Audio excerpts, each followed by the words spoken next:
Welcome everyone to the Fermentation Association's webinar of Artisanal Agave Spirits. I'm Amelia Nielsen-Stoll, editor of TFA. We are a trade group that was launched to support producers who use fermentation to create delicious and often healthful food and beverages. Our goals are to help educate consumers about fermentation and its benefits, support scientific research into those health benefits, and work with food safety authorities to establish clearer and more appropriate regulations in regards to fermentation. Today, we bring you three great speakers: Bank and Chava Peribán, co-hosts of the Agave Road Trip podcast, and Mark McTavish, president of 101 Cider House and co-founder and CEO of Pulp Culture. We have many questions already submitted and reviewed with our speakers. If there are additional topics you'd like to see addressed, please enter them in the chat below and we will try to get to them. I will come back at the end to ask some of our audience questions. For now, I will turn it over to you, Mark. Thanks, Amelia. Appreciate it. And good morning, everyone. Good afternoon. If you're in a different time zone, it's a pleasure to be here with Lou and Chava. I'm personally a huge fan of mezcal and have been for years now. And you know, my Scottish heritage led me to not like Scotch so much when I was a kid. My father gave it to me at a very young age, and I thought the smoky flavor was something I just couldn't handle at 13 years old in Scotland at a distillery. But in my older years now, I've come to love the smoky profile of mezcal and, you know, love it as a base for cocktails, love the contributions of agave spirits overall to the drinking world that we're seeing now. And, you know, just a really intriguing category that I think a lot of people don't really know much about. What they do know is typically tequila. They may know the worm in the bottle in the mezcal and have some ideas about that and questions about that maybe you guys can dig into as well. But I think it's a lesser known category that a lot of people are very excited about, especially here in Los Angeles where I live. It's very commonplace to have mezcal on the bar menu, especially in New York as well. So some of the big city markets have a really clear understanding of mezcal, but in some of the other markets that maybe people are joining from today, it's just lesser known and lesser understood. So these guys are going to lead us through a road trip, as it were, through agave and what that represents and the culture behind it, the methods behind the production, and the ways in which it can be enjoyed in different forms. We'll probably talk a little bit about pulque and maybe raicilla and some of these other things that are even lesser known than mezcal. But I'll leave it to Lou and Chava to dig in. These guys are really polished, really fun, and they're a dynamic duo. So I'd like to step back and give them the floor. So please go ahead, guys. Okay. Thank you very much, Mark. And thank you, Amelia. And thank you, everybody, for joining us. Everybody that's, I guess most of you are part of the Fermentation Association. And anybody who's not, well, you should be. So I'm Bank. I am Chava Peribán. And we have this podcast called Agave Road Trip. And what we do is we help gringo bartenders better understand agave spirits in rural Mexico. And that's what we're going to do today with this session. In fact, one of the things I love about the session is that you titled it Artisanal Agave Spirits, not mezcal. And it's one of the confusing points, right, Chava? Yes, because a lot of people tell us really weird things that, and people that we respect a lot and that we think they are very knowledgeable. Some people say every tequila is mezcal and no mezcal is tequila. How does that go, Lou? We hear that a lot. All tequila is mezcal, but not all mezcal is tequila. And is that accurate? No. Now, if you said all German Shepherds are dogs, but not all dogs are German Shepherds, that is accurate. And in 1993, it would have been accurate to say that all tequila is mezcal, but not all mezcal is tequila, because tequila used to be a kind of mezcal. It used to be called vino de mezcal de tequila, the wine of the mezcal from the tequila region. But it's confusing because it has nothing to do with wine. So let's throw that part away and just say mezcal de tequila, right? So it used to be that you had all these different names for regional kinds of mezcal, but tequila became so big and so popular that the world stopped calling it vino de mezcal de tequila because that's just too long, and they just called it tequila. And as a consequence, it became this huge market for this thing called tequila, and nobody knew what mezcal was. Well, not only mezcal, nobody knew all these other agave spirits that live and that continue to be made in Mexico. And it's not only mezcal, raicilla, sotol, that's getting very complicated. But mezcal is one of the many names that we give to spirits that are made with agave in this territory that are not tequila. But then what happened, Lou? Then mezcal stopped being a generic term because in 1994 it became a denomination of origin, the same way that tequila is. So champagne has to be made specific way in a specific region in France, I think. I don't know, I don't drink a lot of champagne, but something like that. Same thing with tequila, and now same thing with mezcal. There are only 9 states in which you can make an agave spirit and certify it as mezcal, which meant you could no longer use the word mezcal as a category. Mezcal is now an expression of a category that is agave spirits, which is the most boring name for a category. agave spirits. Yes, Yeah. because first you need to know what an agave is, and then you need to know what a spirit is, which doesn't necessarily happen all around the world with everybody.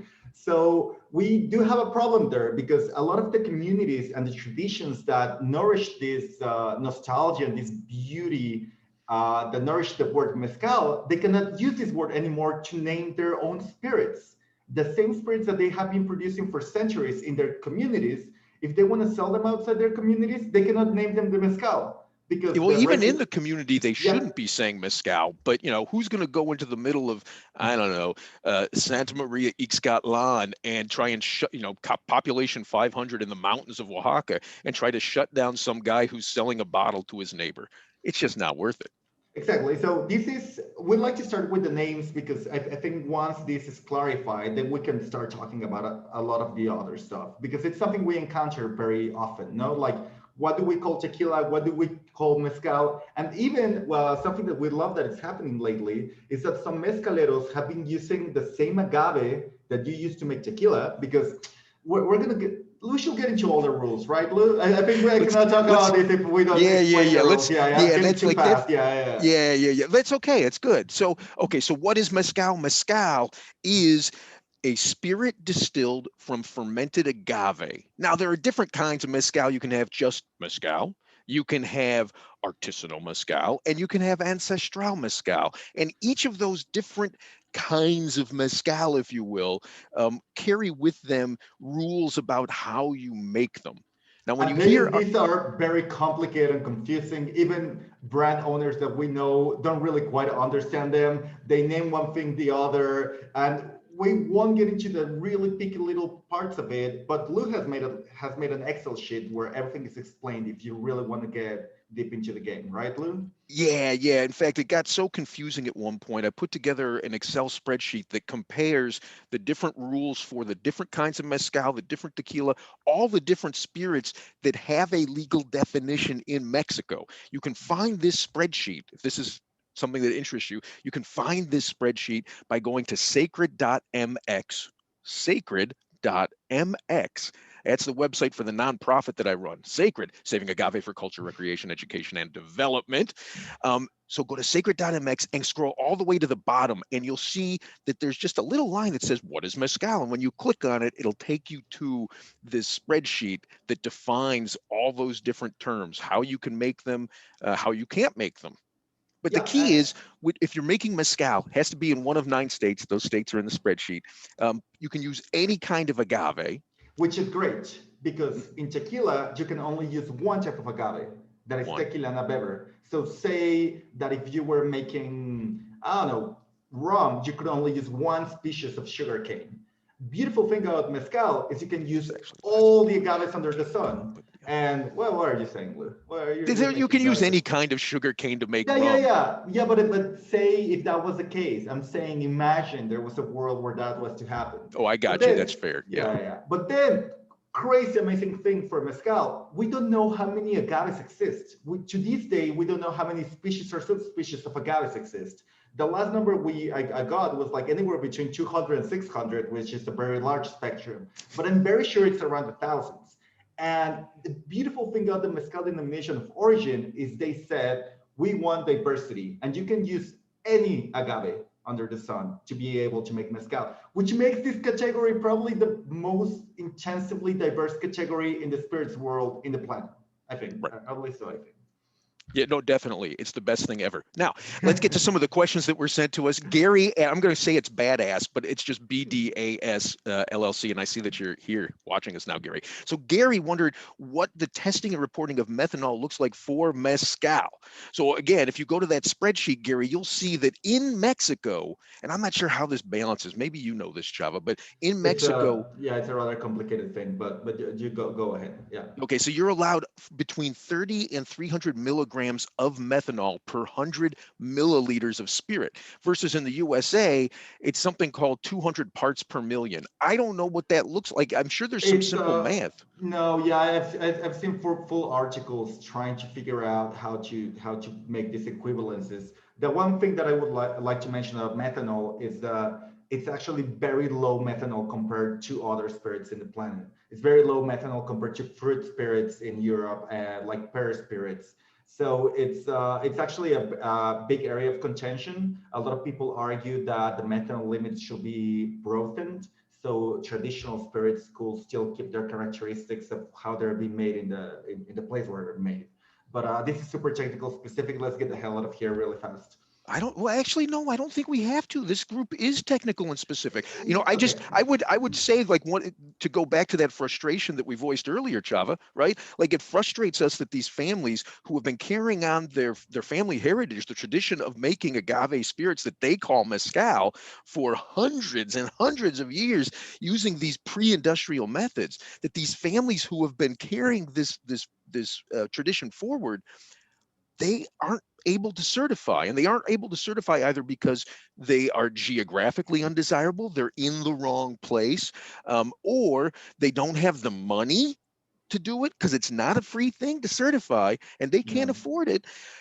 And sometimes it's as simple as, if they were to certify, they have the money, they're in the right place, but if they certify, they have to change the way they've been making these spirits for hundreds of years because of things like this cap on methanol.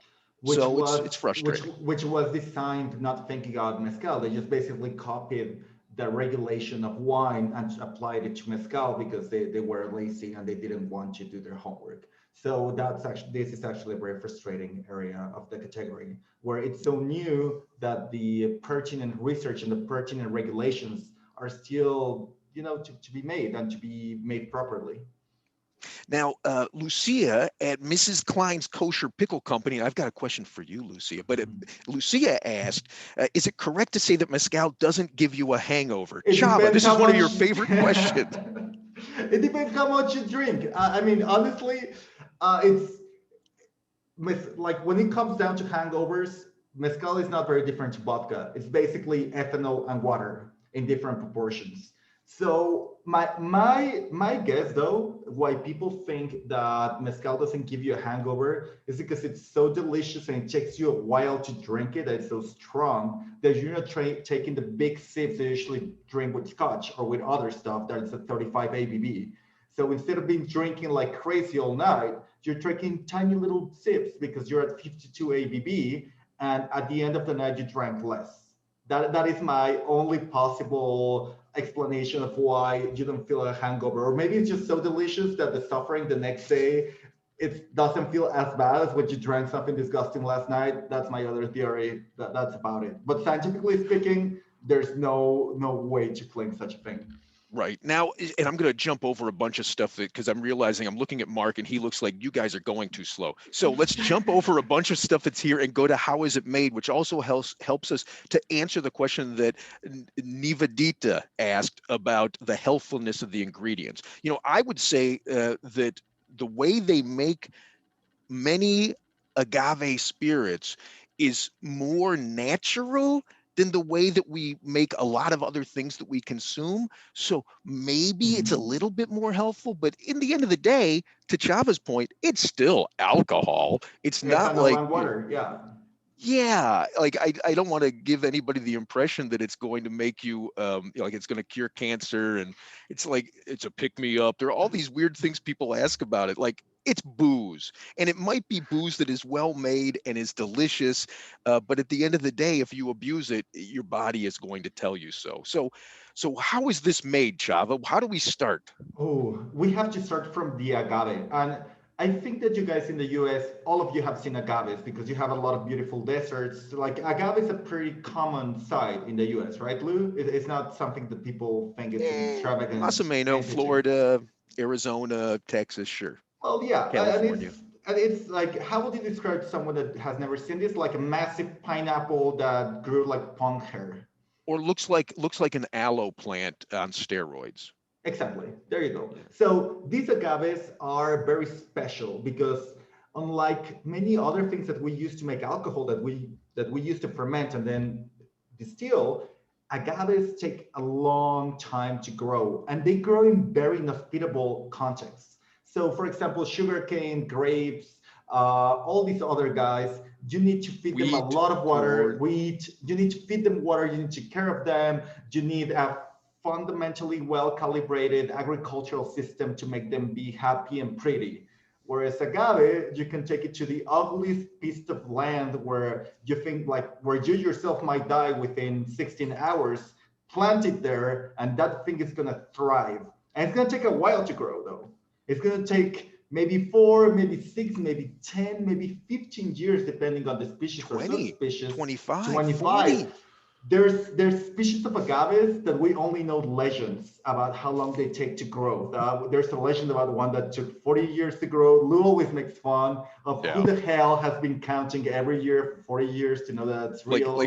remember when you were a kid and like you'd stand up in the door jam and your mom would mark off like who's been watching that agave for 40 years? Now maybe it's true, probably not true, but what we do know is unlike all these other sugar sources that are used to ferment alcohol, that are fermented into alcohol, agave really does take more than one season. Agave is going to take 3 years at minimum, 4 years at minimum, and maybe takes as much as 4 decades, and maybe not. Yes, and why is that important? We think that the complexities that you get to perceive while you drink it are linked to that. It's you have something that has survived 6 years, 7, 20, blah, blah, blah, in the middle of nowhere under the sun with crazy rains that only happen twice a year, It's fighting fighting off back insects. It's fighting off. goats.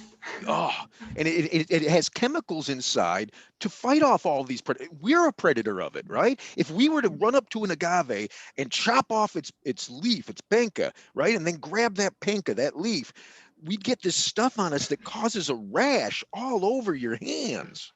It's nasty, and it's very smart. It's the smartest plant in the desert because it is the juiciest plant in the desert. So it needs to fight back. All these things are trying to eat it, and it has another level of trick, which is this plant is full of sugars. So imagine being something full with sugars in But the is it middle of the sugar? desert. Is it It's sugar? not. It's not. It's potential sugars, but it's Potential fructans. sugars. Yes, they It's a are carbohydrate. they're camouflaged. They're camouflaged as a carbohydrate. So if Lou tries to bite the agave, he's gonna die from explosive diarrhea. And if a cow tries to bite it, it's gonna die from the explosive diarrhea. So what it does, it's not even the agave itself can use its own carbohydrates, its own long chains of sugars, and it has these enzymes to convert those into fermentable sugars. So somebody asked a question about pulque, and pulque is the agave sap that gets to be fermented and you drink and it's delicious. It's very close to makgeolli. It's very close to kombucha. It's a living beer made out of agave sap. And the way the agave is able to do that is through these enzymes that it is using to convert these sugars that it cannot even itself use otherwise. But the way to be able to harvest this is you make a hole, you break the middle. Well, like how would you describe this? So violent, Lou. Like it makes me want to cry when I describe this. Well, Uh, let's step back a minute, Chava.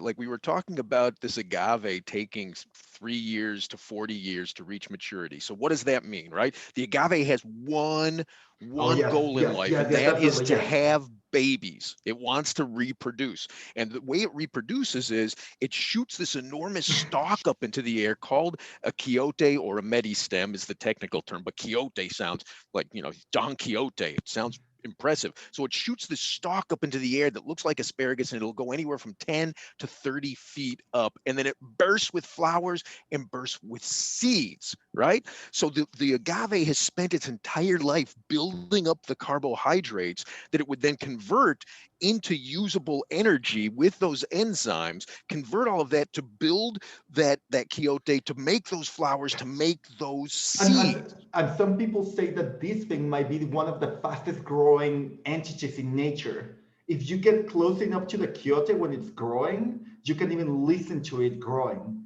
And the agave is doing this because it knows that this is full of eatable sugars. So if a cow comes by, the cow is going to go and eat that quiote and no more babies. And Right, that same cow, if that same cow tried to eat that agave before it was ready to reproduce, the cow would have that explosive diarrhea that my friend Chava was talking about. but if it's already there, those are eatable, delicious sugars, and, Right. the cow will be a happy cow.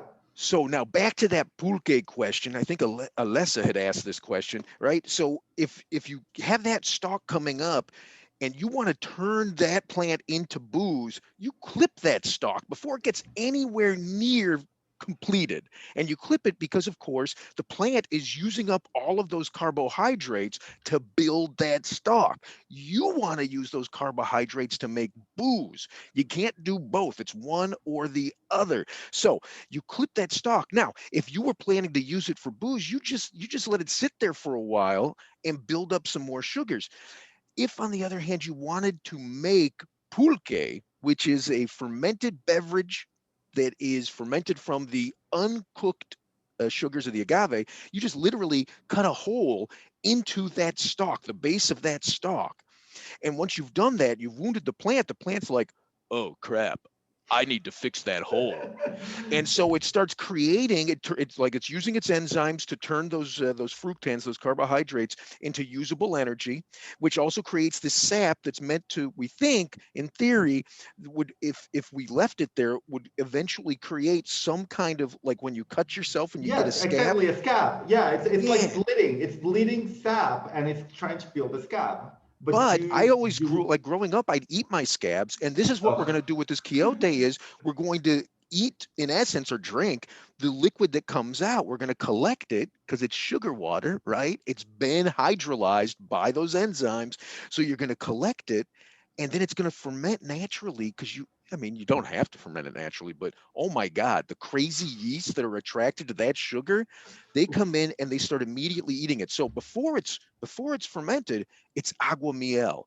Now, somebody asked about agave juice. There's no such thing as agave juice. Agave juice is agua miel, el mismo, same thing, right? So agave, the agua miel then is fermented, and at some point in the spectrum of fermentation, it changes from agua miel into pulque. and when is that? It depends who's saying it. We've talked to Exactly. a multitude of artisans that make pulque, and you're like, when is it agua miel? When is it pulque? When it changes the color, when the texture changes, when the acidity starts coming up, when the When I sweetness is say it vanished. is, When I say it is, when I and say it is. that's part of the beauty. And I claim that it should be the most one of the most luxurious drinks in the planet because it's impossible to make it travel. Right. It Yeah, has to. because it keeps fermenting. You can't stop it, and it'll eventually turn to vinegar. So if you've had pulque and it was bad, it's because it went too long for your palate. I find the fresher stuff, the better stuff. We need to keep Yes. moving. We're Yes, halfway through, yeah, Chava. but We're it usually happens this way. Agave takes almost a lower time, then everything else moves really fast. And I Does it think it really? takes no, but Okay. today it's going to be the case. Okay, Hey, so Lou, the yeah. Lou, before you move on, one quick question for the audience. How much juice, I know it doesn't really exist as juice, agua miel, how much do you get as far as volume out of each agave? Oh, Ooh. that's a great question, and it's different from agave to agave and region to region, but it's not uncommon to hear people talk about pulling out 5 liters a day. Yeah, which is not a So that lot. so you can't really commercialize pulque then. I mean, it sounds like a very artisan type of beverage where you just can't get the volume to screw it up with commercialization. It's going to stay very artisanal and very rare and unique, right? Well, you can screw up anything with industrialization, and the truth And is, like, they have to screw it up. There's people that have taken the path of screwing it up, but there is canned pulque on the market in the USA and bottled pulque, and it's not. Some of it is okay. Most of it is uninteresting. It's not the same as the fresh thing, which I It's would say is also the case, like with a lot of things in life. The fresher, the better, right? yeah. It just sounds like a lot of years to let a plant grow, to chop it open and get 5 liters of liquid. That's all I'm saying. Well, But it's 5 every liters a day, day. a day. Oh, okay. Yeah, not 5 total. And yeah, and it'll keep producing for a very, very, very long time. Well, we've got pictures of agave ranches where this is all they do, tinacals, where they make pulque, and they just continually are harvesting from the same agaves for months, if not years. Months. It's about 3 months, Lou, I Is think. that it? That, well, at least in that area. And again, like every time we say something about agave and agave spirits depends on the region, depends on the species, and Yeah, it yeah. depends on the artisan. So at least in this case, the artisan, region, and species that we have seen, the number that I have is about 3 months of being able to exploit the pulque. Okay, Hey, Lou, so we'll probably get questions at the end about pulque, but maybe move on to the other agave spirits Yes. that you want to speak about. well, we should actually move on. Like, so if the plant isn't converting those sugars or the carbohydrates into fermentable sugars, how is it done by people who make spirits, Chava? Yeah, how do you break these long chained sugars and make them fermentable if you are not making pulque, right? Because once you cut the pineapple, the heart of the agave, el corazón, you need to find a way to break these sugars. And there's a multitude of ways. The one that we're going to talk about, just for time's sake today, it's the most artisanal, the oldest way, the one that we love with a passion. And it's cooking the pineapples under earth in a conical oven. So basically, you have a conical oven, A conical hole in oven, the ground, a hole in the ground that is shaped like a cone, inverted cone. You sometimes. throw tons of wood in there, then you light that on fire, then you throw stones on top of that. You let the stones absorb all that heat and get ripping crazy hot. And then when all of that is ready and compact and just cannot get hotter, you start throwing the agave. Well, you take agave fibers that are going to be protecting the piña because you don't want to roast it, you want to cook it, and you throw the agave on top of that, and then you cover up with dirt. The way that Lou likes to compare it to, it's cooking a pig on the earth in Hawaii, right, Lou? Yeah, like that. You're going to leave it for anywhere from 3 days to 8 days, depending on where you are, how many agave, what your flavor profile preference is. And then, Wait. And talking about Scotch, depending on the wood that you threw in there, it's gonna have different flavor profiles. It can be what people refer to as more smoky, or it can be very neutral. And all that depends on the kind of wood or mix of woods that you threw into this part of the process. sure. And you've also got then all the factors with the individual kind of agave and where that agave was harvested that will affect that flavor profile too. So we now have this cooked agave, and we need to shred it into tiny pieces so that the yeast can access all of those beautiful sugars. How do we do that, Chava? Well, again, there's a multitude of ways. I think Multitude. we're gonna talk about two of them, the ones that we like the best. One is using a taona, which yeah, well, I like the taona. You don't like the taona? How are you making That's things? fine, whatever. It's a wonderful, huge stone.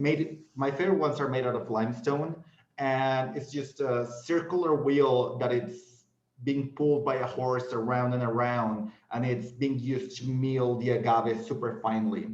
And that's, some people say it's the traditional way. We have our doubts about it. We think it's not more than 100 years old, because the Ugh, true old 50. way, yeah, maybe. But the true old way of milling the agave is by hand. And Yeah. by hand means not squishing it with your hands, but getting mallets, axes, or any sort of heavy object that you can impact against the agave and mill it. Yeah. And some of the most beautiful flavor profiles that we have encountered come from this type of milling. Though I will say that A, there are more industrial ways to cook the agave, and B, there are more industrial ways to mill the cooked agave, like using a wood chipper, for instance. And when Mhm. I've tasted agave spirits that have come through a wood chipper that are beautiful, um, So while Chava's right, like I do love seeing the hand milling, I'm also cognizant of the fact that the people who spend 8 to 10 hours a day with a 50 to 75 pound wooden mallet going up and down on top of these cooked agaves, like you that 20-year-old guy doing that, when you see him at 35 years old, does not look like a guy who could take you in a fight. He looks like a guy who has seen better days. So while we love the flavors, like we are very much about preserving the process, but preserving the process, the number one ingredient in the process are the men and women who make the spirits. So yeah. Yeah, but that's why we need this spirit. I'm gonna give an opinion where we're talking about price, but that's why we need this spirit to be far more expensive. So that guy doesn't have to be doing that for 8 hours a day. He can be doing that for 2 hours a day every 2 weeks and get a fair pay for that, and therefore not destroying their body, but doing something that is very physically extenuating without having permanent damage. Yeah. Now, I would say, because Jason at Shelter Distilling asked what the normal method these days for is for milling the cooked agave, and I would say that these days most mezcal that is on the market as certified mezcal has been milled using a machine, and probably second using a wood chipper, and probably second most common to find is using that tahona, that stone wheel that's been pulled by a horse or a donkey or an ox or a motorized cart. Yeah. So you're milling this to give access to the yeast to this part. And now we're talking fermentation. Mind you that the moment that you take your cooked agave out of that kiln, you just put a lot of beautiful sugars into the environment, and yeast and microbes and a lot of stuff that hadn't had access to that. The moment that comes out, that's fermenting and reacting and doing all kinds of crazy stuff. And when you're milling it, you're cracking all that open, so you're making it even nicer for stuff to jump in. And there's a lot of research right now on what they're calling dry fermentation. What happens in these moments between the kiln and the actual fermentation tanks? Because once it's milled, what you're going to do is you're going to take your fibers, a little bit of the juice that came out, you're going to put it in an open tank that could be made out of wood, stone, plastic, stainless steel, bullskin. I love bullskin. And then you're going to mix it with water to make a sugar soup, which everybody does stop fermentation is very familiar with. We can say wash to this group. They understand the technical term wash. Yeah, you're making a wash. Beautiful thing about this, you're using the fibers in there, and you're using chunks of stuff in open fermentation. So you're not making it super easy. Most of the time, or many of the times, but not always. Not always. But what I find fascinating about this is that if you ask this to any person in the fermentation, they're going to tell you this is extremely inefficient. You want like a super diluted, beautiful soup for the yeast to be able to swim like, beautiful dolphins and be eating crazy stuff all around. And they don't do that, not because they don't know. They know that if we were taking the fibers and the chunks out, they will probably be getting a lot better efficiencies, but they don't like the flavors that come out of a very efficient fermentation for some reason. Well, we know like they are more preoccupied for the beauty of the drink than the efficiencies that they're getting. And I love that a lot of them, they don't even think in numbers. Like I have so many conversations with them. I was like, how much you get out of this? You're like, I don't know, I don't care. Enough that it's good. So, right. Hey, so Lou, it's open. Yeah. One of the things that you get a lot of questions about was about the yeast and the active fermentation, because this group, of course, is very familiar with yeast and fermentation. So can you speak to the various yeast that might be used, or is it wild? Is it spontaneous? Yeah, I love absolutely wild.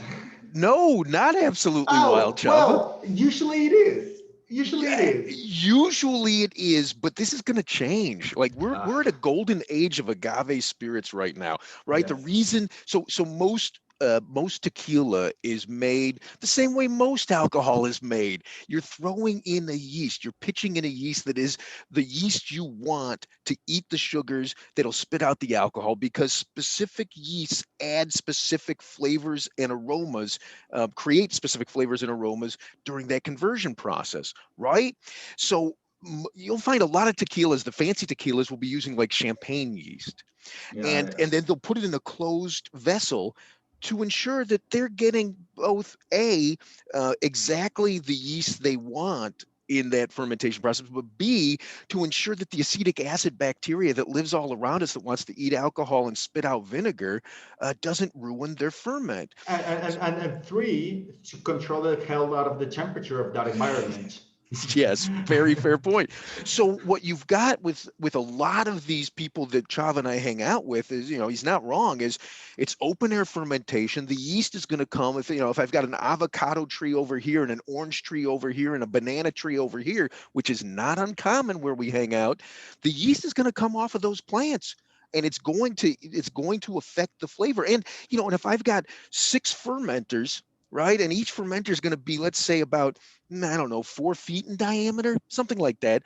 Like, even if they are stacked one next to the other, it's not like the yeast fairy comes down from the avocado tree and says, I'm going to put 5 grams here at 5 grams, right? Like, each of those fermenters is going to taste very distinct from one fermenter to the next. And even if one is getting a little bit more sun than the other, is getting a little bit of rain than the other, like all these things are happening to the fermentation tanks.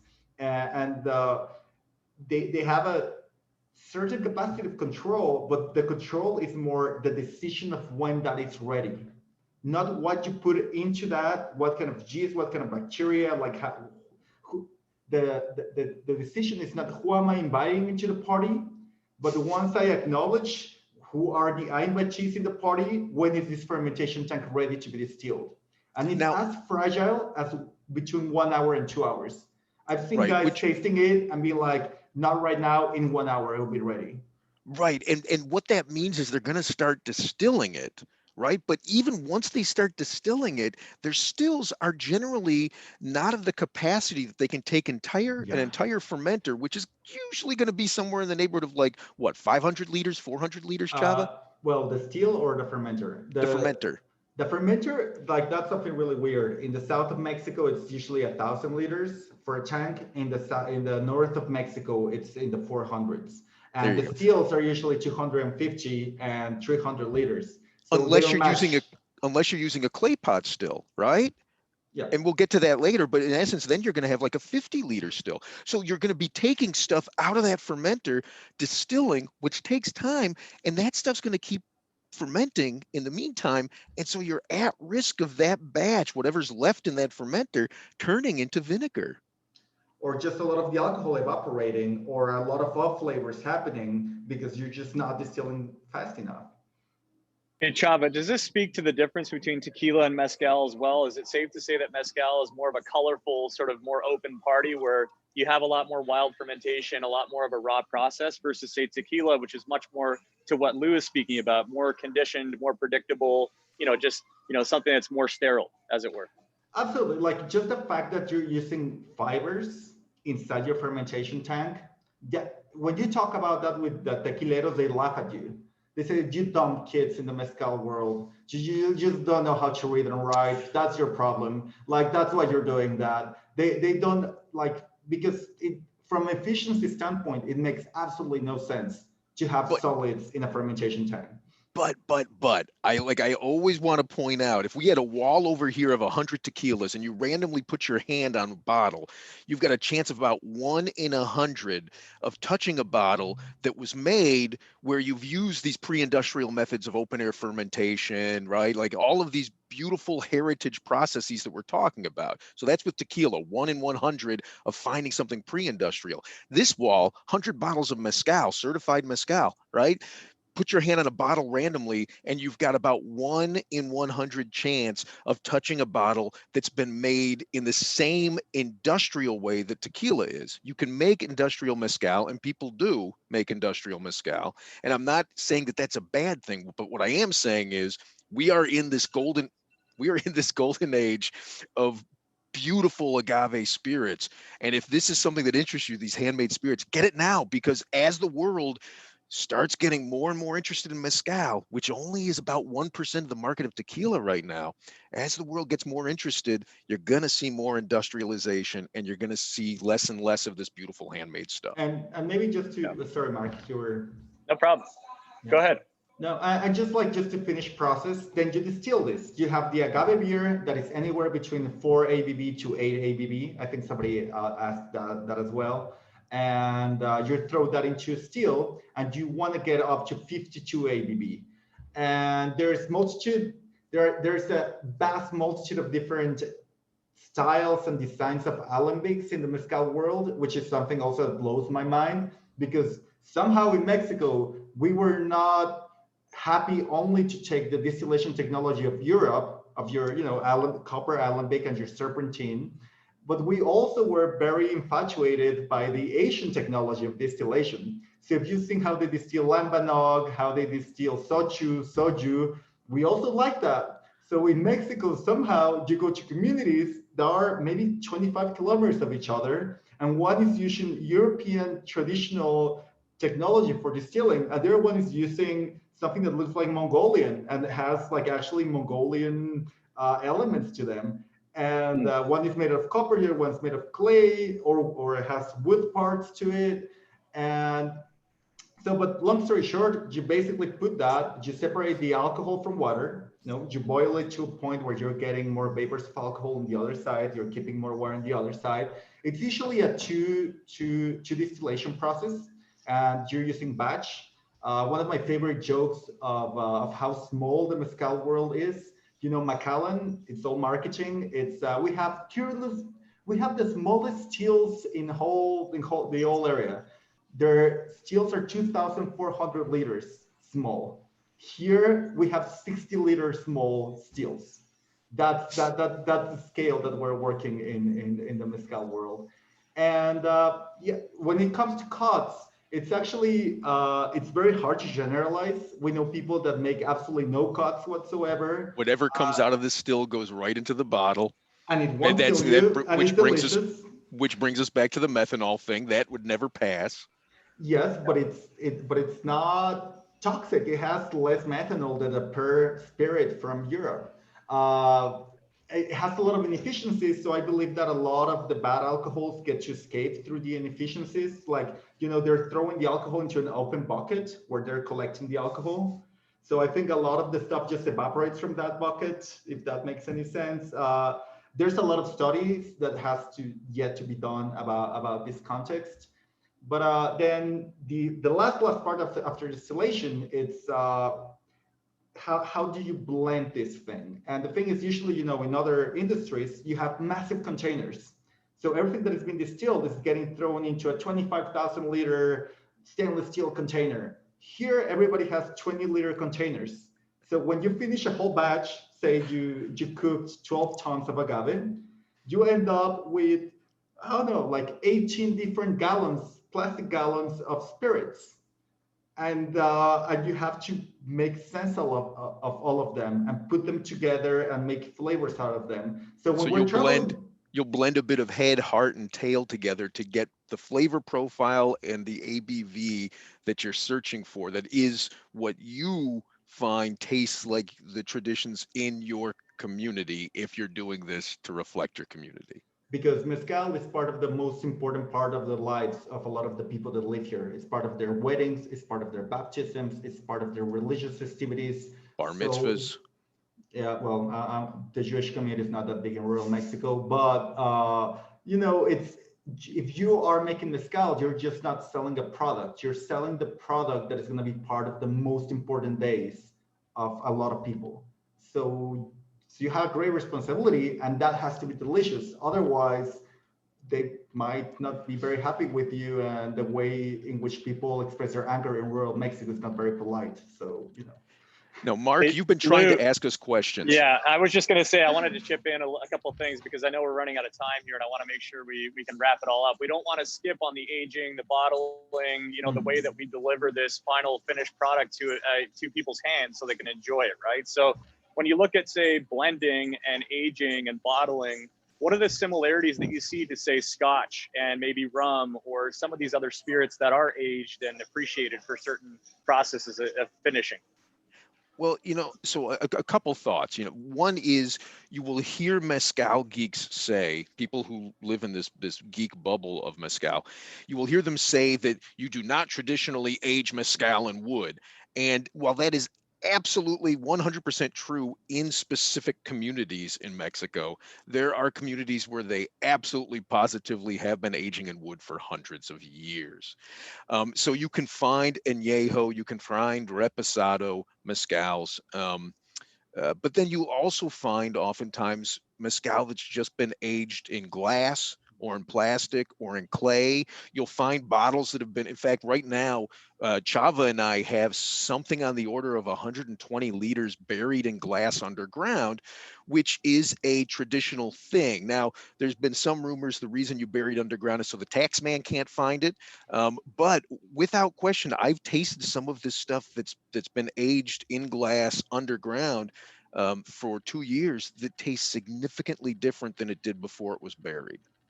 Yeah, and This is the interesting thing. Sorry, go ahead. no. It's just. I was gonna say this is the interesting thing about mezcal versus tequila is that mezcal is a little bit like the natural wine of, say, tequila, which is more like mainstream industrial wine. So things that are not allowable by way of somebody else's standards actually lend to the brilliance of the product. And I think, you know, Lou, you mentioned that this is a very small category. 1% of tequila is mezcal. And I think it'll probably stay similar to that for years to come, even though it explodes and grows in the way that it does. I think people will rush to mezcal and will continue to do so because they'll find these nuances of the product don't exist with tequila because they're not even allowed.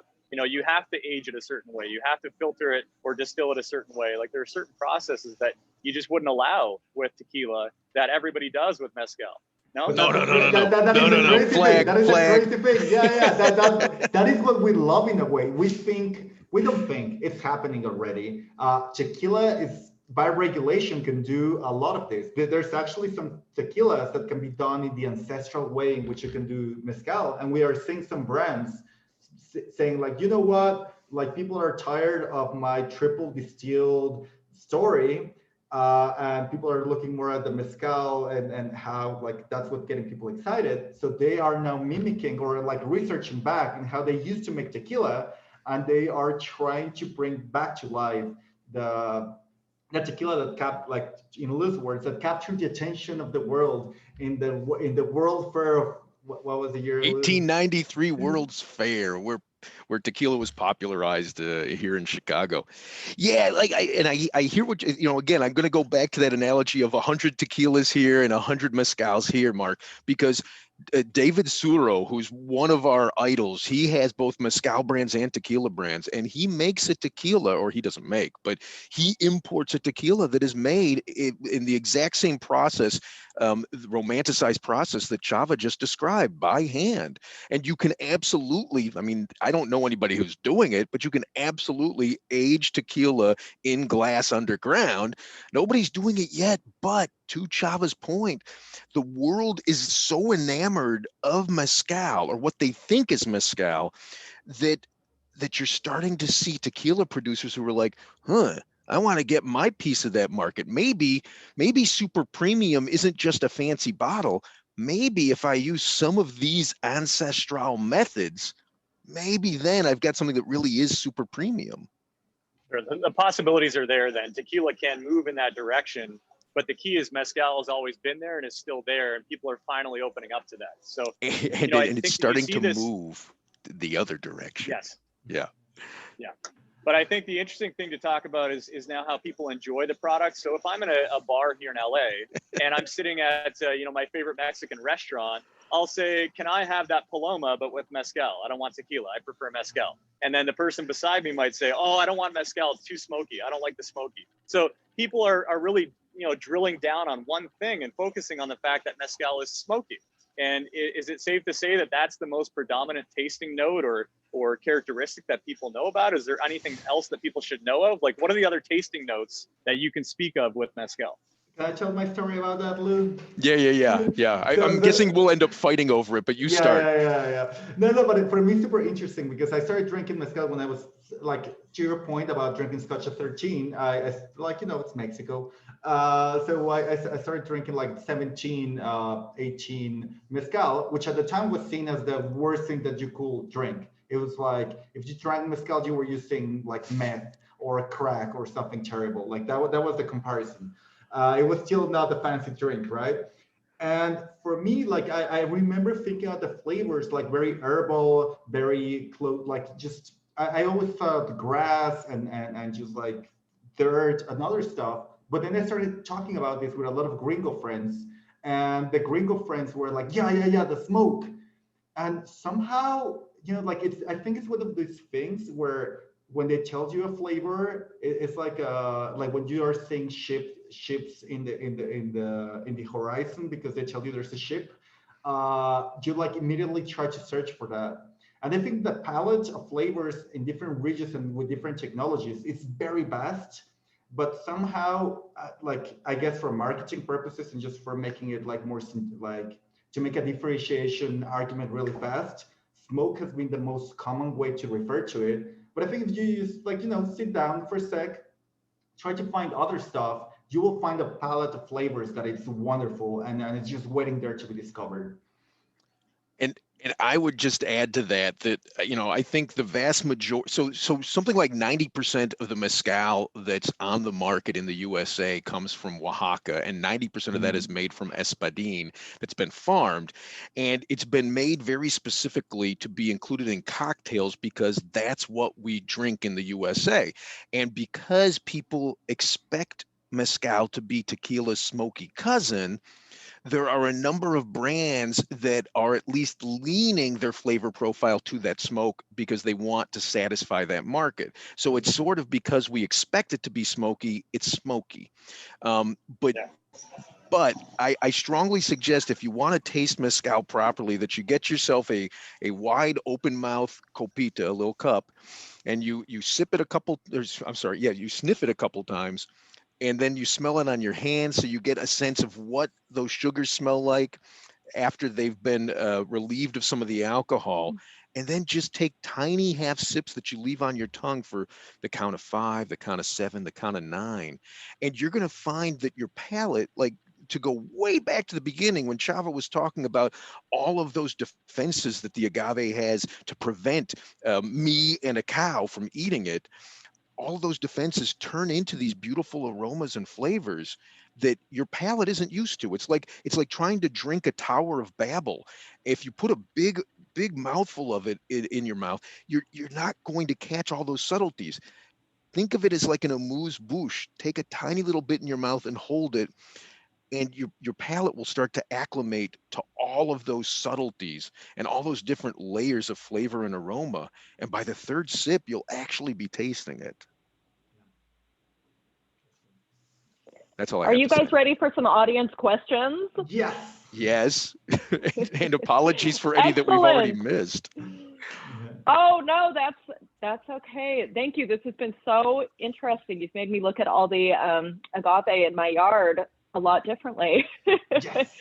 All right. So first question: when you guys were discussing pulque, we had a question: if you keep it cold, does it stall fermentation like a kombucha?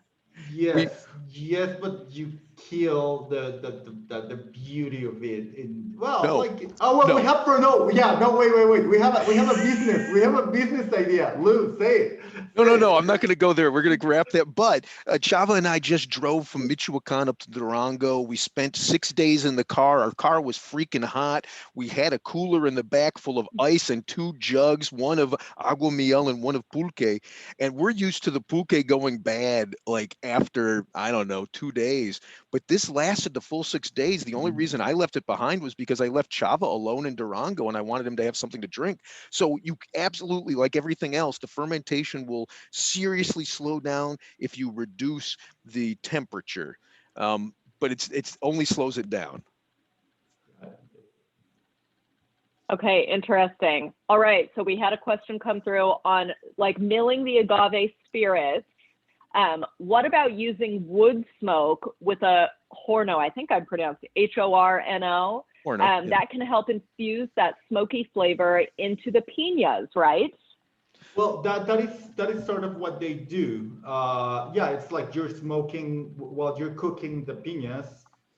You're getting all that's well, it's not necessarily the smoke. There's a lot of reactions that happen, and Right. we don't fully understand all of them.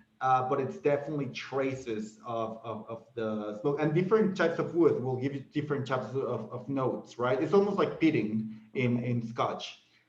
Different types of peat or different concentrations of peat will give you a more smoky or less smoky Scotch. It works in a similar fashion. And I will add to that as well that some mescaleros will say if you're tasting the smoke that the person overcooked the agave or put the agave into the horno, the oven, before the fire was sufficiently out. Yeah.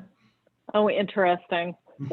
All right. So a question, you know what, specifically, well, for Lou and Chava. Lou, you mentioned earlier Sacred, the nonprofit you run that helps, improve the lives in these rural Mexican communities where they're creating these agave spirits.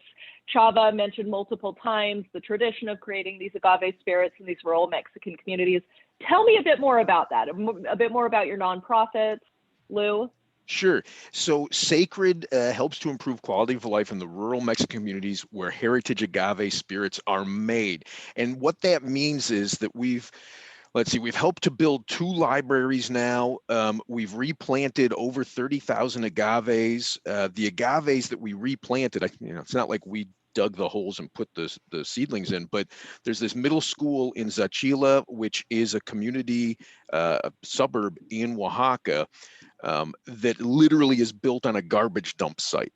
And this middle school in this community ran out of water because since it's basically a community of squatters, the government doesn't give it the full support that it would give people who aren't squatting. So they ran out of water. They had to find something else to grow in their agricultural program. The guy running the program came from a family that used to farm agave. So they started growing agave from seed. And they started growing a variety of agave called Tobala that takes, depending on who you believe, somewhere between 8 years and 14 years maybe to reach maturity. But it's really a prized kind of agave for multiple reasons. So we Sacred started buying the seedlings from this middle school for $1 a piece, which is like 2 to 3 times the going rate. And then gifting these seedling agaves to these families who are finding it harder and harder to access agave as the multinational liquor companies come in and buy up the farms that from which they used to buy. These families used to buy their agaves. So we help with that. We just built one rain harvest system to mitigate water insecurity. We're working on a second one. And we've done earthquake relief. And then when the pandemic hit and people started running out of food in the rural communities, we did a food drive. So we do things like that to help those communities. But I want to be really clear that the reason for doing it is not, oh, these poor people need our help, they can't exist without us.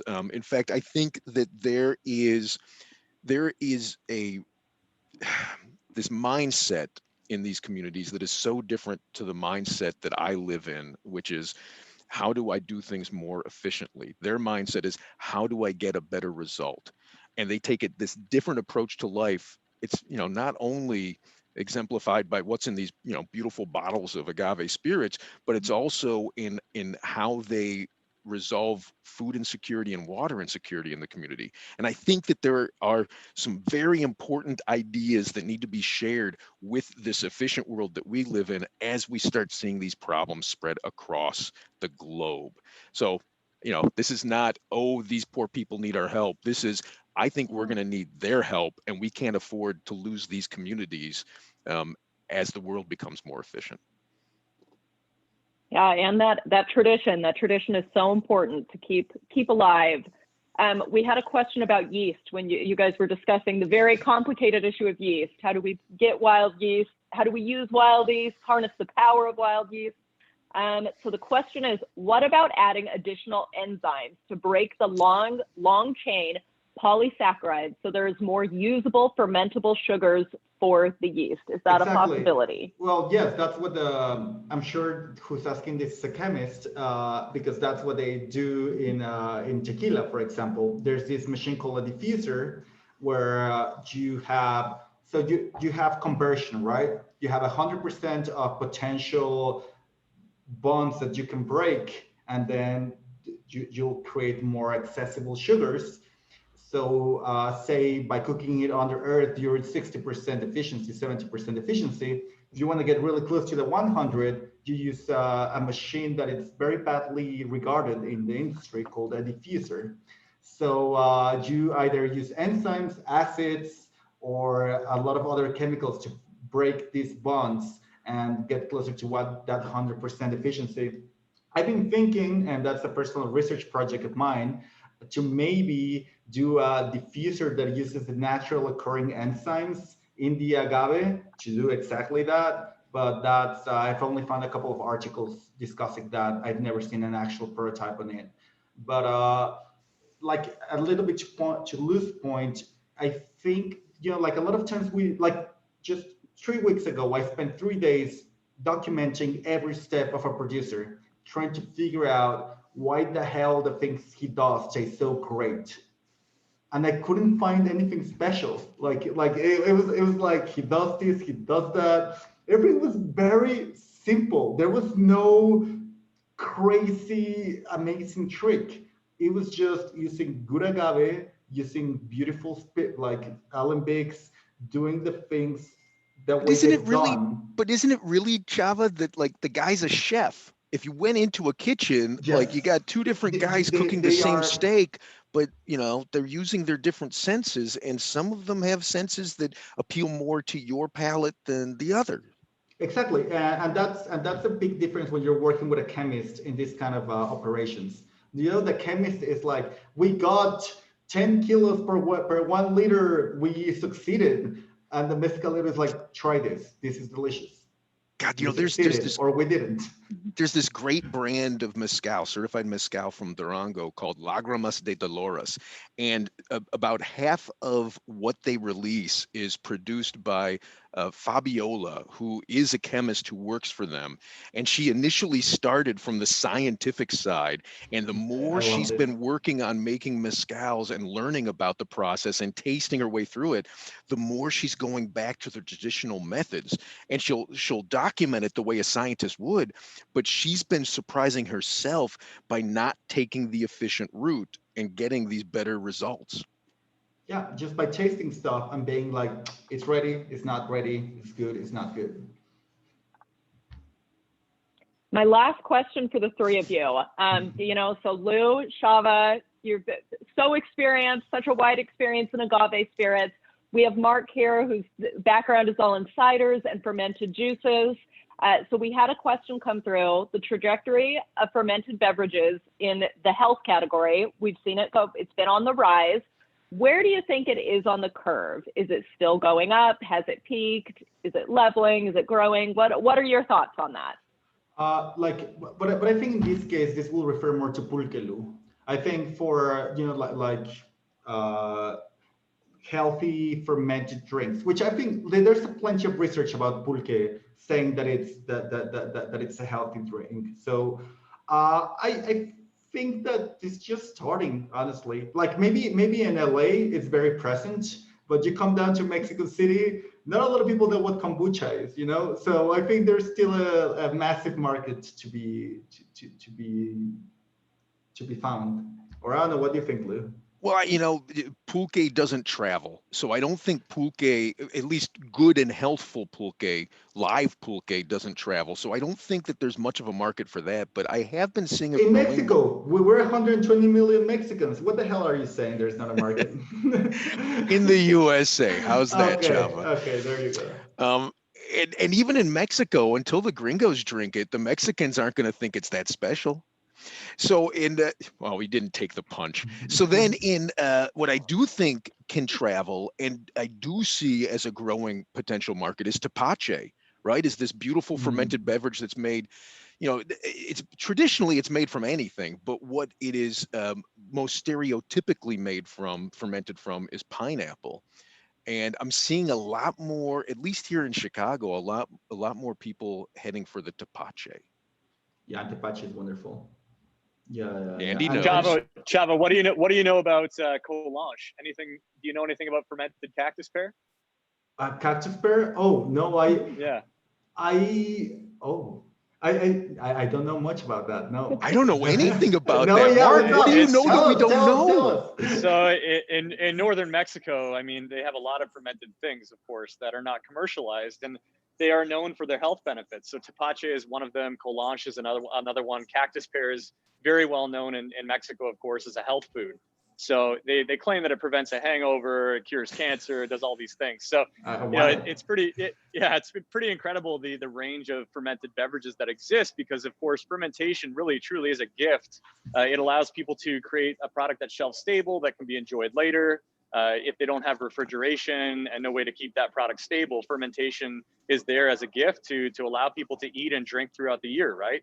So, I think you find very regionally, from village to village, there's always something unique that they make. And I think that, we're learning a lot from those people who are following these traditional methods. And Tapache, as you mentioned, Lou, is becoming more well-known in Texas and California. There's a couple of big cider brands that have made Tapache as well. All it takes is for, some big brand in America to latch on to something and say that it's cool and it's different because, and then people start drinking that and it becomes, something that catches on, right? So as far as the better for you trend and my point on that, or my view on that, I'm entirely biased because my claim to fame is we make the world's healthiest alcoholic beverages. So I really shouldn't speak on this because I'm just going to drive that home, but I definitely think that trend is at a high velocity upwards. So yeah. Lovely. And you guys have seen sales increasing, right? Mark? Yeah, I mean, it's been an interesting time for sure through the pandemic. It's been challenging in so many ways to, building the emerging brand, because you don't have the opportunity to go out and share with people and taste at festivals and in-store tastings at different retailers, and all the ways that we grow a brand don't really exist through this pandemic. But I think on a societal level, we're understanding that we collectively do have a drinking problem, and the problem typically isn't alcohol, it's behavior. So I think that's where agave spirits are super cool. And the connection between what you guys do and what we do isn't through the beverage itself. They're both fermented beverages, of course, but I think it's a cultural thing where, we talked a little bit about why it's healthier to drink mezcal is because it slows you down. There's something there to sip on. There's something to enjoy. It's complex. It's heavily nuanced. There's something to think about. Kind of like with scotch. I remember, sitting with my dad at a young age and he's sipping on a scotch and I'm thinking, why the hell would he want to drink that? It's disgusting. But he just wanted to sit there for hours and sip on the same little glass. And looking back on that, I think that's a much more healthful approach than, say, grabbing a 24-pack of Bud Light and sitting there on the couch drinking Bud Light all night, right? Or all day, rather. And I know a lot of dads that did that, right? And more delicious, but right? But was he also smoking a cigar at the same time? No, Okay, never was good. much of a smoker, my dad. Okay, but good. I really love the idea of fermentation and what it gives to a beverage, and I think it's way more than just alcohol. Fermentation is a unique thing where we have esters and phenolic compounds and things that exist in a fermented beverage that just don't exist in a non-fermented beverage. So to look at the non-alcoholic world of beverages to a guy like me is very boring. I love cold pressed juice. I love lots of different non-alcoholic beverages, even artisanal sodas and, craft sodas, I guess we would call them. Things like that are fun to the palate, but they're fun for, one drink and then it's boring. It's, fermentation is something that you can sip on and continually ask yourself questions. It's a contemplative experience that leads you to a place of never finding the answer.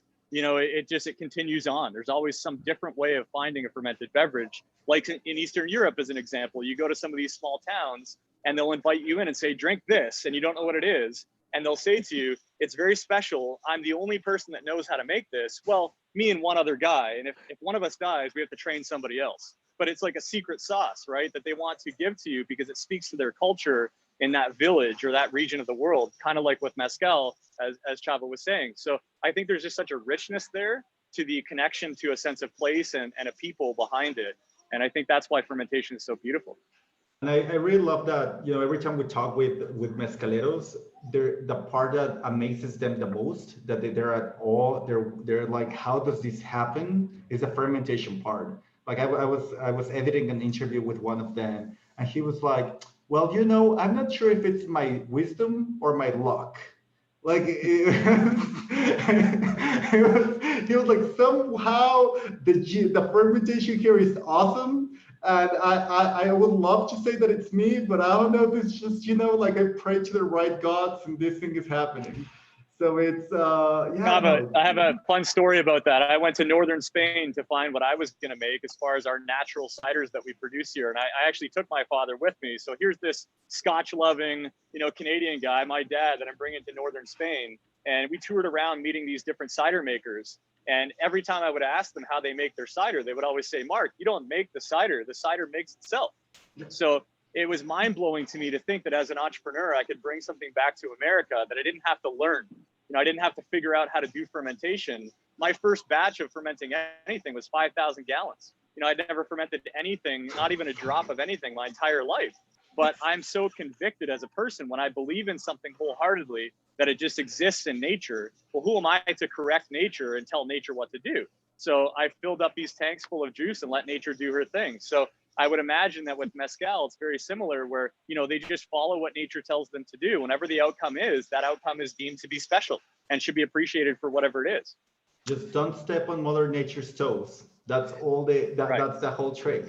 Well, in fact, one of the things that Chava says pretty frequently in our conversations, if not actually on the podcast episodes, is that in essence, nature is the co-author of the spirit with the Mescalero. Yeah, I think that's half and half. I always thought that as we have heritage sites, there should be heritage sites of yeast populations in the mezcal world that should be documented. And as like UNESCO certifies a church, she'll certify a population of yeast of certain areas. But that's super loaded. Like maybe we can just jump into another question or something. I don't know if there's anything else that we can touch on. You know what? This has been so insightful. We're up on our time, but I wanted to thank all of you so much for attending. This has been so fascinating. Lou, Chava, Mark, thank you so much for being here with us. Thank you. We will post a recording on TFA's website in the next 24 hours. We also have a number of great webinars coming up in the next few weeks, including Advances in Yeast with Richard Priest, Measuring and Monitoring Fermented Food Microbes with Dr. Maria Marco and Dr. Ben Wolf. I know if you have additional questions for Lou and Chava, you can check them out on their podcast, Agave Road Trip. And please go to fermentationassociation.org to check out our future webinars and to register. While you're there, please also subscribe to our YouTube channel. Cool. Thanks you so much, guys. Thank you so much, Amelia. Thanks, Mark. And hey, Chava, let's catch up soon. Yeah, let's catch up. Adiosito. Bye. It was a Hasta pleasure. pronto. Adios, adios.